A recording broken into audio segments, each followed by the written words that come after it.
Okay, this is an illustration of geom histogram. Earlier I used geom box plot. Now geom histogram is used to visualize the distribution of life expectancy.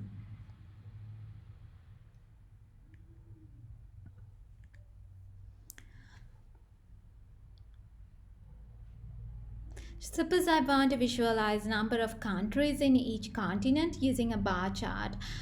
This is how you should draw a bar chart with ggplot. Here we use geom underscore bar. X is continent. Default y value is counts. Geom bar makes the height of the bar proportional to the number of cases in each group. Geom bar uses counts by default. It counts the number of cases at each X level. We can see Africa contains more than 50 countries. There are 30 countries in the Europe. Asia is just about 30. Americas just below 30. In this case, ggplot function calculates the counts for you. Now I want you to modify this code so that the bars take different colors for each continent.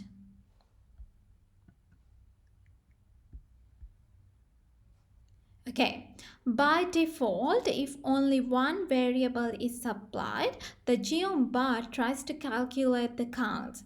But what if you have a data set with pre-calculated counts? Now you want the heights of the bars to represent values in the data.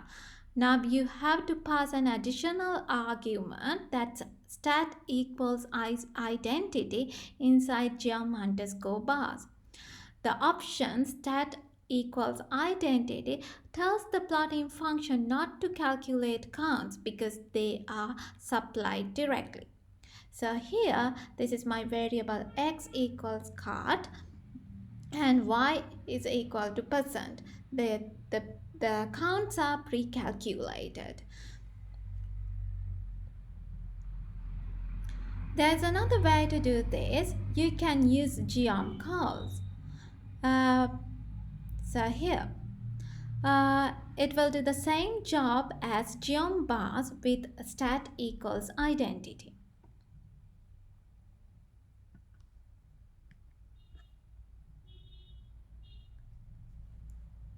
There may be a natural order in categories that should be preserved in the data visualization. The levels of the cut variable have a natural order. That's fair, good, very good, premium, and ideal. We should preserve that order in the graph. So for that, first you have to arrange the levels of the variable through factor. Here I use factor function. The first input is the name of the variable and the second input is the new order. And I stored the variable, new variable inside cut.percent and the name of the new variable is also cut.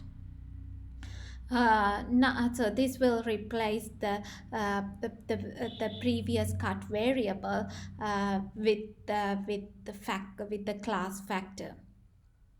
Now in the output, the bars are displayed according to the order we specified here.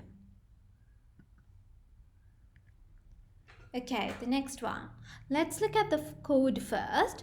Here I take the gapminder data set. Next, filter rows corresponding to India. Finally, I draw a scatter plot between year and GDP per cap. The ggplot elements are connected through plus signs. Other operations are chained together with the pipe operator here and here. So in the next slide, here I use a geom line instead of geom points. Geom line connects them in order of the variable on the x-axis.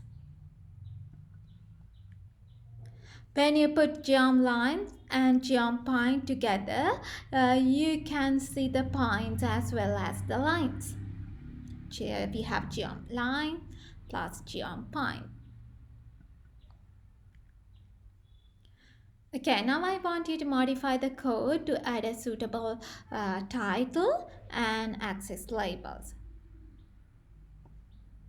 So I have given the title here as time series plot of GDP per capita, and my y-axis label is GDP per capita US dollars, and inflation hyphen adjusted, and x label is year.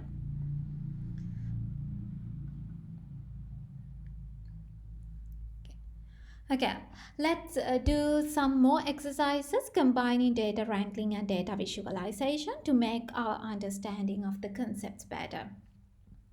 Here I first take the Gapminder data set and group the rows according to continent and year.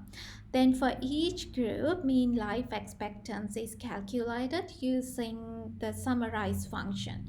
The results are stored under a new variable called mean life exp. So here I have Africa 1952 mean life expectancy, and again Africa 1957 mean life expectancy. Likewise, I have mean life expectancy of each continent for every year. The name of the new table is average life expectancy. Okay. Now I want you to write an R code to draw this graph using the table that we have created earlier. Here in all continents, the average life expectancy uh, mm, increases with time. Oceania has the highest mean life expectancy. Furthermore, as we see here, Asia has the fastest growth in the life expectancy over time. Okay. This plot shows the relationship between life expectancy and GDP per capita for Africa and for Asia and Americas for the years 1952, 1957, 1962, 1967, 1972, and 1977. So here I want you to write an R code to reproduce this graph. Currently, it is hard to see the relationship between the variables due to some strong outliers in GDP per capita. To overcome this problem, we can plot log scale values. Then the graph will be like this. Here, y-axis is log of life expectancy, and x-axis is log of GDP per capita. This makes it easy to understand what is going inside the plot.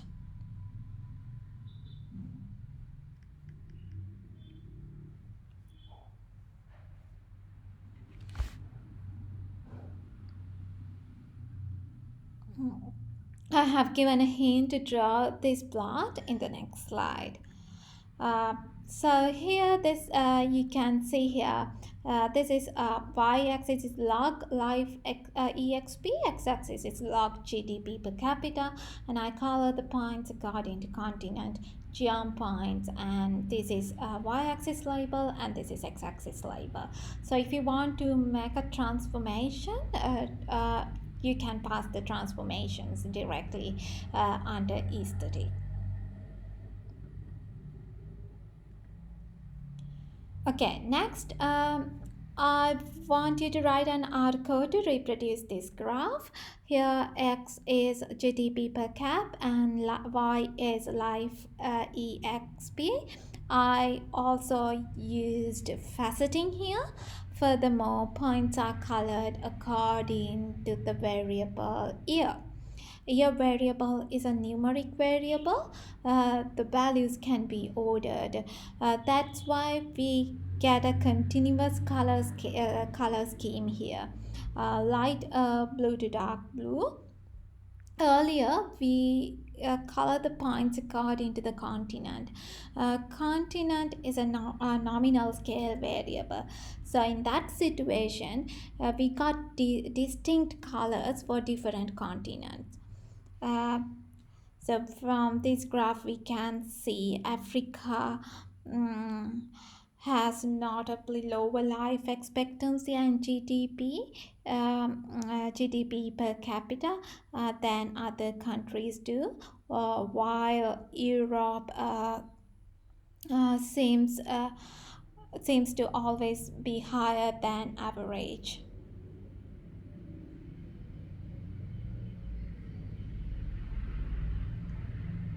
Okay, next one.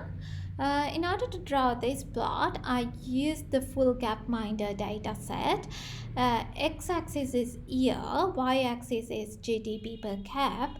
The points are colored according to the continent that the country resides in. So 1950, here we have a country in Africa, and here we have a country in Europe. Here we have a country in Americas, and again one in Europe, and here we have a country in Asia likewise. Uh,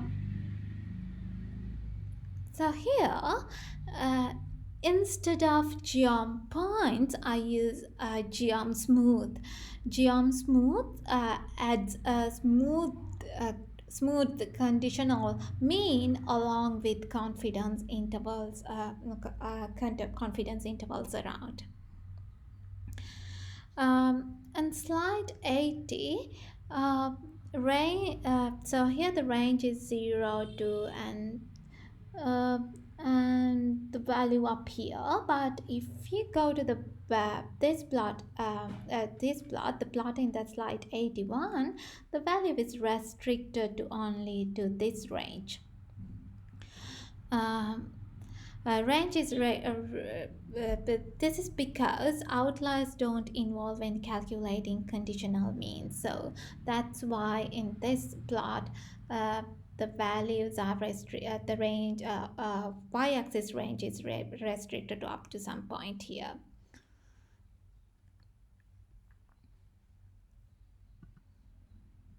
Okay, now I want you to write a code to reproduce this graph. If you add a geom underscore point layers to the previous graph, you will get this one, a smooth line as well as points. Final exercise, I want you to write a few lines of our code to visualize the shape of the standard normal distribution. You have to set x range, then you can use the norm function to generate values for y. After that, you have to store variables in a data frame. Finally, you can use ggplot function to reproduce this graph. This is a summary of what we have discussed through this module. There are many more in the ggplot2 package. The best way to learn about these things and the others is to practice. Take a small data set and perform exploratory data analysis using ggplot2.